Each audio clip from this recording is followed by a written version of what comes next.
Good morning. I just wanted to wish everyone a good morning and share this book I've been reading. It's called The Sacred Walk of Motherhood, 21-Day Journal. And I love the author. I love all the books that she does.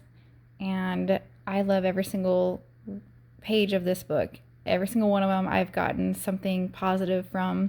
They leave me feeling differently, inspired, motivated. They just make you think about things in a different way, and I love that.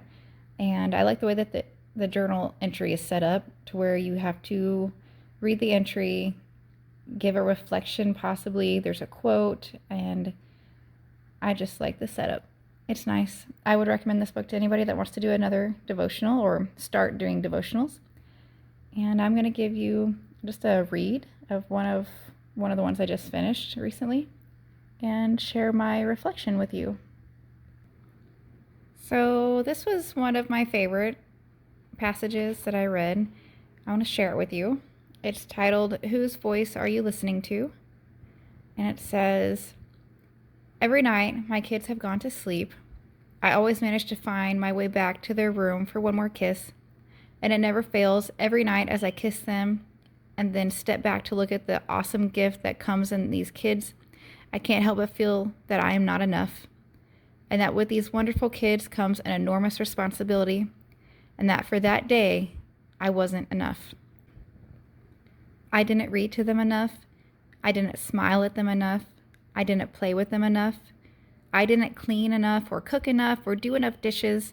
I didn't tell them about Jesus enough or pray with them enough. Not enough." Oh, the inner voice. But friends, as I go through this thing called motherhood, I'm learning to discern where that voice in my head is coming from. Sometimes that voice comes from Him, from the one who made me, who gave me these kids to raise. But sometimes that voice absolutely does not come from Him. It comes from someone who wants to tear me down, from someone who wants me to view myself or my situation as not worthy. And as I continue on this path, I am learning that that voice from Him will never tear me down. Instead of a voice of emptiness, His will be the one that fills me. Instead of a voice of shame, His will be one of conviction and redemption. Instead of a voice of unworthiness, He will be one that is uplifting. And the truth is, alone I am not enough, and alone I will never be. But with Him, I can move mountains. Those moments may be piles of laundry and dishes and toys at home, and that's okay. He has called me to this job as mom, and He has equipped me for this season. I need only to listen to Him. Friends, we choose the voice we listen to.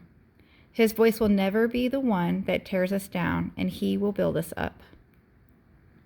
And for the reflection, I wrote, "The true feeling of mom guilt. I feel like I come up short constantly.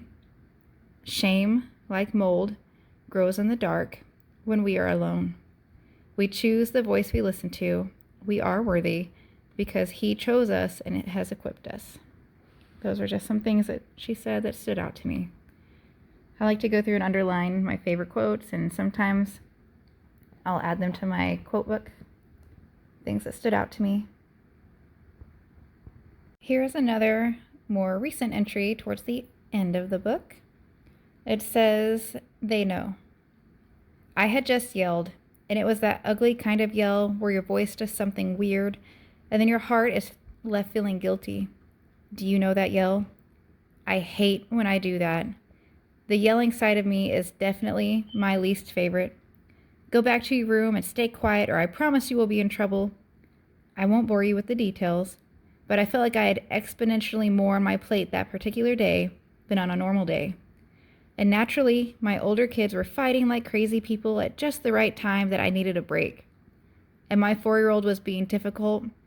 I was left just trying, begging for him to take a nap.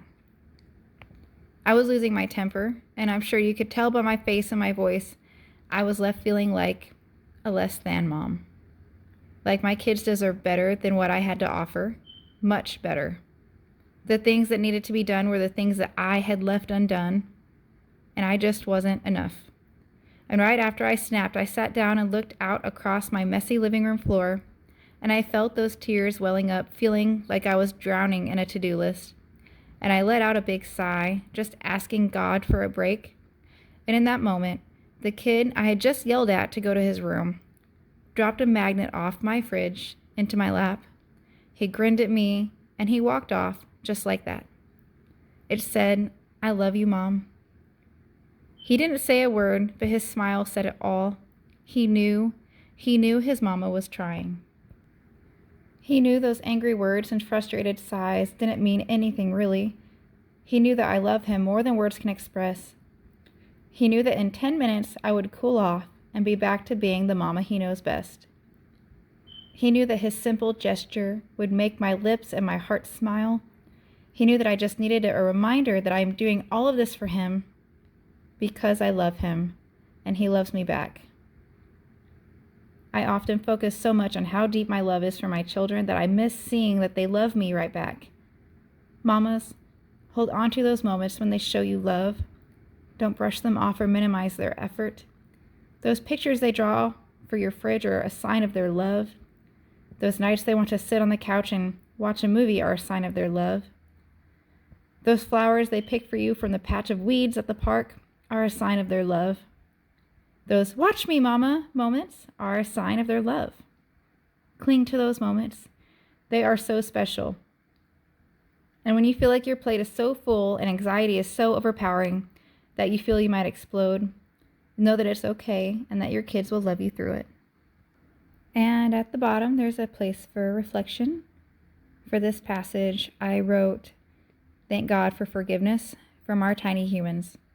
They love so easily and don't stay mad. I hate feeling like a less than mom, feeling like they deserve better than me. I wish I always had the patience and positive energy. I love me that way and that mommy. I wish I could always wake up and show up as her." So, wonderful book. I hope you guys decide to make an investment. Go on a 21-day path of reading this for yourselves. Even if you can't do it every day, each day that you do makes you just a little bit more positive. Have a great morning.